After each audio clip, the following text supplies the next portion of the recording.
คำสาปเนี่ยนะครับมีมาตั้งแต่สมัยโบราณแล้วฮะมันเป็นคำพูดที่ผู้คนใช้สาปแช่งว่ากล่าวกับผู้อื่นมีกันอยู่หลายวิธีเช่น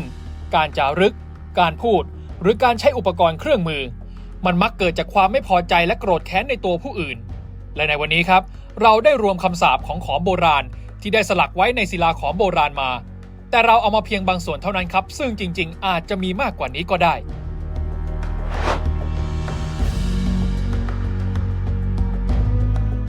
จารึกหินขอน1ด้านที่1เป็นภาษาสันสกฤตเนื้อหาเป็นการสาปแช่งบางส่วนชำรุดไปมากครับซึ่งจะอยู่ในบรรทัดที่11ถึง12ที่จารึกไว้แปลไทยได้ว่า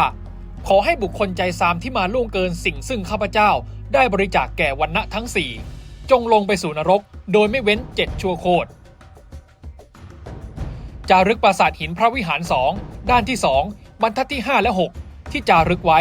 แปลไทยได้ว่าผู้ใดทำลายหลักศิลานี้ผู้นั้นจงไปตกนรก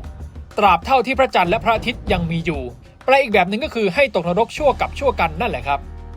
จารึกปราสาทตาเมือนทม5ด้านที่2ข้อความจารึกด้านที่2ครับเป็นข้อความของผู้เขียนจารึกใช้ชื่อว่าข้าพเจ้าผู้ชื่อเต็งปิตทเวได้มอบให้กับกมรเต็งชักตะศิวบาทให้อยู่ในการดูแลของตวนหวนนอกจากนั้นเต็งปิตทเวยังมอบข้าทาสและวัตถุสิ่งของให้ด้วยแต่ไม่ให้แก่ข้าทาสที่อาศัยมาก่อนทั้งยังสาปแช่งให้พวกเขาตกนรกเพราะพวกเขายุยงข้าทาสด้วยกันให้กระด้างกระเดื่องต่อลูกหลานของเต็งปิตทเวซึ่งจารึกเนื้อหาประมาณว่าตวนผู้เป็นหลานแห่งเต็งของเต็งปิตทเวซึ่งข้าพเจ้าปรารถนาให้ไปดูแลญาติข้าพเจ้าทั้งปวงที่ยังอยู่ตั้งแต่บัดนี้ไปข้าพเจ้าได้ให้ทาสทองเงินที่แบ่งเป็นส่วนๆทั้งหมด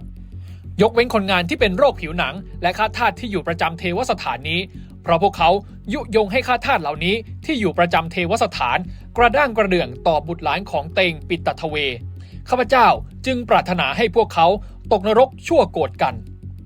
และในบรรทัดที่14ถึง19ครับกล่าวถึงพระเจ้าศรีสุริยวรมันได้ประทานเงินทองบรรจุไว้ที่ฐานอันมั่นคงของพระศิวะทั้งยังได้สาปแช่งผู้ทำลายฐานนี้มีเนื้อหาว่า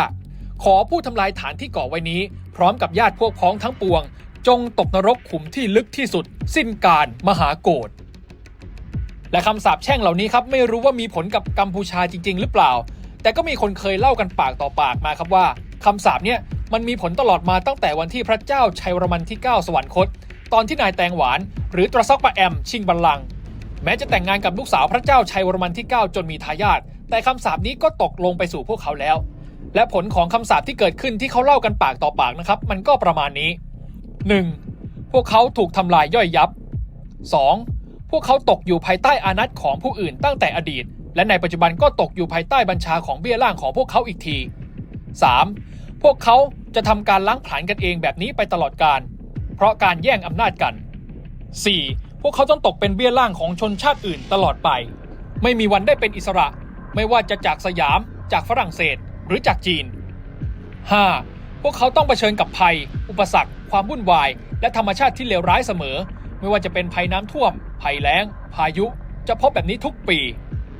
6. พวกเขาจะไม่มีวันเป็นอิสระและหากต่อกรกับลูกหลานขอมพวกเขาจะไม่มีวันได้รับชัยชนะและ 7. เขาจะไม่มีวันเจริญเขาจะล้าหลังเขาจะไม่มีวันพัฒนาเขาจะไม่สามารถมีความคิดสร้างสรรค์และเขาจะกล่าวโทษว่าเป็นเพราะตระกูลขอมสยามได้กระทำให้เขาเป็นเช่นนั้นโดยไม่หันกลับมาดูว่าตัวเองทำอะไรไว้ซึ่งผล7ประการทั้งหมดนี้นะครับเราไม่ได้เอามาพูดเองนะฮะแต่เป็นการเล่าปากต่อปากที่สืบกันมาแต่ทีนี้คุณผู้ชมคิดเห็นยังไงไม่ว่าจะเป็นคำสาปแช่งในศิลาจารึกหรือผล7ประการของคำสาปแช่งนี้เชื่อไม่เชื่ออย่างไรก็อย่าลืมมาคอมเมนต์กันได้เลยนะครับมาร่วมสนับสนุนท็อปนิวส์นำเสนอความจริงได้แล้ววันนี้เพียงกดปุ่ม Super Thanks แล้วเลือกจำนวนเงินตามที่ต้องการได้เลยครับขอบคุณครับ